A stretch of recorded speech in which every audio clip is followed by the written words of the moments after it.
Today I will be unboxing and testing the CannaLights SMART3522 LED Grow Light. They sent this light to me free of charge, but did not tell me what to say in this review.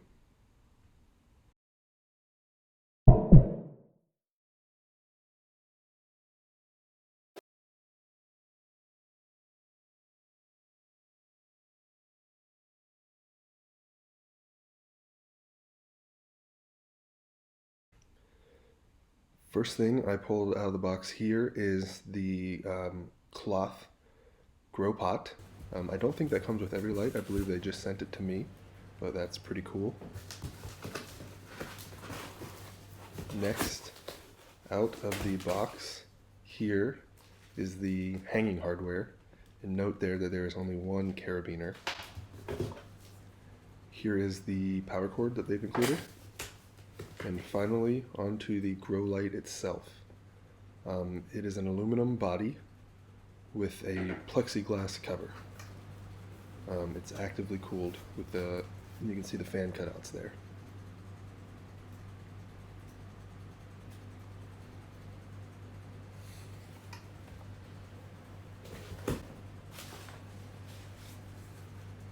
They've also included a manual. I do not have the 3522K version, so I'm going to insert a picture here of the 3522, which I do have.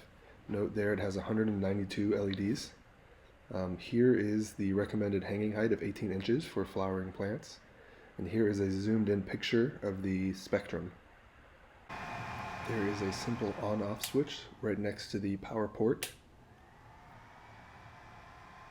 And here you can see a socket so you can daisy chain these lights together. The manual says you can daisy chain up to 20.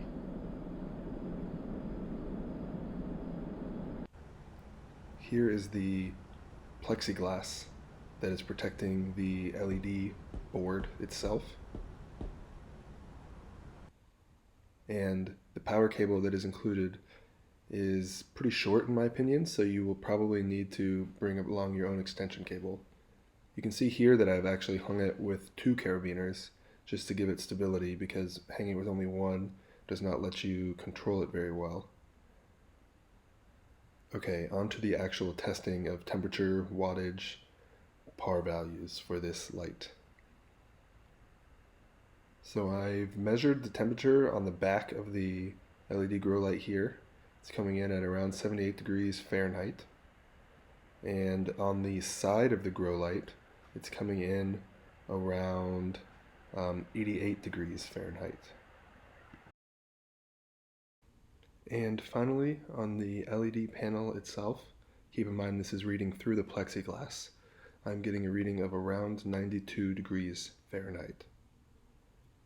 So for the power draw, they quote 200 watts, and from the wall I am getting a reading of 202 watts, so good on them for being honest with that.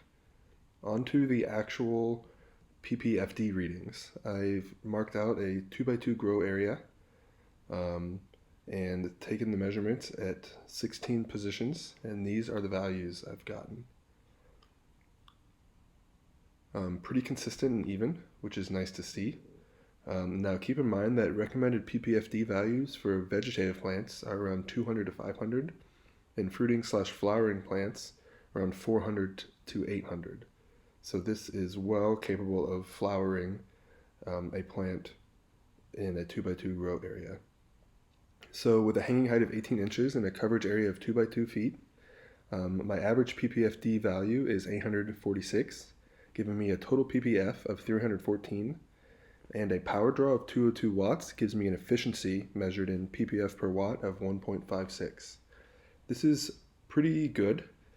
Top of the line grow lights can be pushing 2 and even over, and cheap budget lights are under 1, so this is a good middle of the road result. That wraps up my review of the CannaLights SMART3522. Thanks a lot for watching. If you want to see more reviews, please subscribe to my channel. I will have more light reviews coming out, and I also have some grow series as well if you're interested. So thanks a lot for watching, everyone. Cheers.